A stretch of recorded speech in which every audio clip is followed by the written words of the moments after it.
Hey guys, what's up? I'm Ella. So as some of you may already know, I recently upgraded to the newly released MacBook Pro from the previous Intel 16-inch MacBook Pro, and I actually decided to downsize this time and get the 14-inch instead of the new 16-inch. So this one is the base model 14-inch, and its performance is actually really good, but I'll talk more about that in my upcoming full review. Although I'm not super sure whether I'll be sticking with this base model or not, I'm definitely going to be sticking with a 14-inch model, and in this video I'll be explaining my reasoning behind this decision. And if you're currently looking to get one of the new MacBooks but you're having trouble deciding between the 14 or 16-inch, then maybe this video will help you decide. Alright, so before I get into how I made this decision, I just want to say that deciding between the new 14 and 16-inch this year is actually quite different from deciding between the older 16 and 13 Intel models. Because before,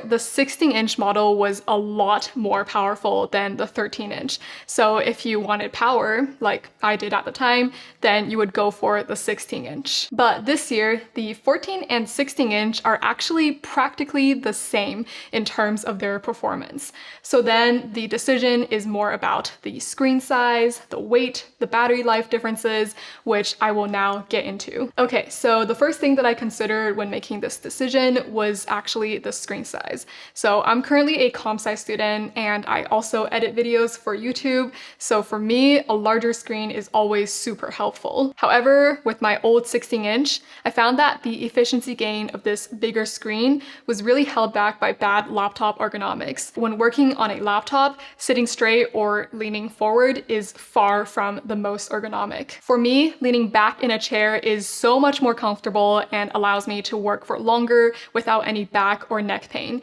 But working in this position with just a laptop is quite difficult because if I leave the laptop on the table like this, then I have to tilt my head down by quite a bit. And if I prop it up on a stand, then the keyboard is at kind of an awkward angle. Now, of course, I can use a separate keyboard, but then the laptop screen would be too far away to comfortably use the more space setting since the text would be too small at that distance. But I also don't want to reduce the size of everything on the screen because that reduces the number of things I can see at once on the screen, which then really reduces my productivity, especially for coding, since then I would have to scroll and look for things more often. And for this reason, I decided to get a 4K monitor, which was one of my best purchase decisions because now for prolonged work sessions, I not only have a much bigger screen, but I can also lean back and be much more comfortable. I definitely think working on a monitor is so much better than both of these laptops. If a 4K monitor is a 10 out of 10 in terms of ergonomics and productivity, then the 14-inch would be a 5, and in my experience, the 16-inch would be a 6 at most. With my old 16-inch, I was never able to be super comfortable working on it for a long time, so that's why I don't think it's worth getting the 16-inch in hopes that it will replace your monitor. For the new 16 and 14-inch MacBook models, when at the same spec, the 16-inch is actually about $200 more expensive than the 14-inch. So I much rather save that $200 and get the 14-inch and then take the savings and put it towards a monitor. You can probably find a pretty good 4K 27-inch monitor for around $300 to $400, so I think it's definitely worth it. But again, that's just me. I do prefer to work at home most of the time, so I can get a lot of use out of my monitor. And that's why I decided that spending extra to get a 16-inch screen is not worth it. However, if you don't work at home most of the time and the laptop screen is what you're going to be looking at the most, then maybe the benefit of the 16-inch would be worth it. And second, regarding the weight, so after using my old 16-inch, I really wanted a smaller and lighter laptop. Most of the time I am sitting at my desk, but sometimes I do want to switch things up and maybe even go out, and for those times I find the 16-inch feels very heavy to carry around. There have been quite a few times where I found it hard to work on the 16-inch when I'm not at my desk. So for example, when I'm sitting in bed or at the beach, it's hard to balance this thing on my lap, and it also weighs down on me as well. And when the lecture hall, the library, or the coffee coffee shop only has those tiny little tables, it's also quite difficult trying to fit this thing on those tables. And switching over to the 14-inch, it feels so much smaller and lighter. And just for comparison, the 14-inch weighs 3.5 pounds, whereas the old 16-inch weighs 4.3 pounds, and the new 16-inch actually weighs 4.7 pounds,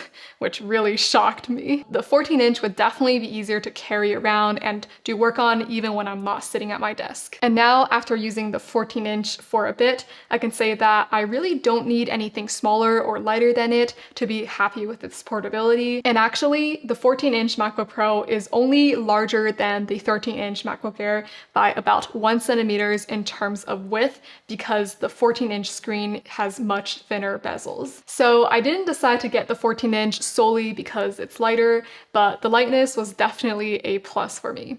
And also knowing that the new 16-inch is even heavier than the old 16-inch definitely made me lean towards the 14-inch more. Next, I looked at the battery life, and good battery life is very important for me for flexibility so that I wouldn't need to worry about plugging it in all the time. So the battery life of the new 16-inch model is longer than the 14-inch, but the 14-inch battery life seemed pretty good too. And after owning the 14-inch, I can confirm that it is great. So far, I found that it can last around 6 to 7 hours on a full charge when I'm not doing anything too intense. And I also ran a few tests where I made the computer play a video while I was working on Google Docs with the screen at basically max brightness. And I found that on average, it dropped around 15% per hour. So I think most people will be completely fine with the battery life of the 14-inch. And just for some context, I found that the 14-inch battery life is actually slightly better than the battery life of my old 16-inch, especially when it came to more intense things like video editing. And even if battery life is a big concern, maybe you travel around a lot and you can't easily plug in your computer, then adding a battery bank to the 14-inch would allow it to last even longer than the new 16-inch while still being lighter. So even though the new 16-inch does have a longer battery life, I didn't consider that a huge benefit, mainly because the battery life of the 14-inch is good enough. And if I ever need more battery life, maybe I'm going on a trip somewhere, then I can always just bring a battery bank with me and I'll be fine. And lastly, regarding the performance, so I am pretty sensitive to fan noise and I definitely appreciate a quieter laptop. The heat sinks and fans are smaller on the 14-inch, so in theory, it would be louder than the new 16-inch, and this was what I was most worried about with the 14-inch. But now, after using the 14-inch, I'm very impressed with its performance and its lack of fan noise. With my old 16-inch, the fans would be on here and there, and when I'm editing a video, it would be on the entire time, screaming very loudly. But with the new 14-inch, I've actually rarely even heard the fan, including when I'm editing a video. It's actually such a crazy experience. In my workload, the M1 Pro is nowhere near the thermal or power limit, so I shouldn't see an improvement by moving to the new 16-inch. However, if you get the M1 Max, or if you live in a hot environment,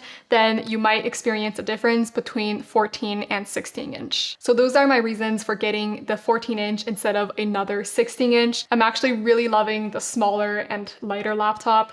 And now I kind of just want to talk about my thoughts after owning this 14-inch for a bit. Okay, so about 11 months ago, I made a video called Why I Regret Getting the 16-inch MacBook Pro.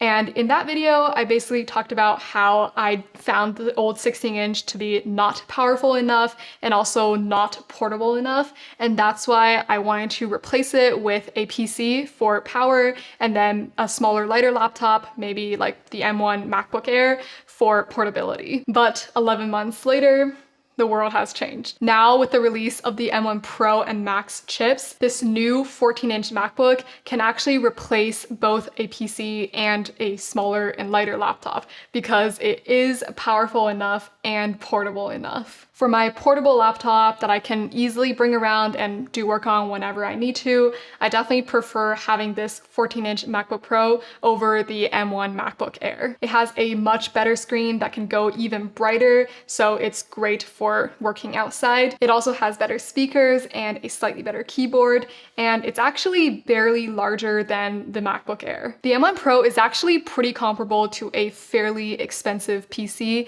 in terms of video editing in Final Cut Pro or DaVinci Resolve. I've edited a few videos on this new laptop now. Scrubbing through my timeline when editing is super smooth, and for most of my videos, which are around 10 minutes long, it takes about 5 minutes to render it out. So I really don't need a faster computer for my video editing work, which is why I didn't go for the M1 Max. And yeah, that's going to be it for this video. I will get more into the 14-inch in my upcoming full review on this, and that's going to be it for this video. If you enjoyed it, please give it a thumbs up, and also be sure to subscribe to my channel so you won't miss any of my upcoming videos, and I really hope to see you in another one of my videos. Bye!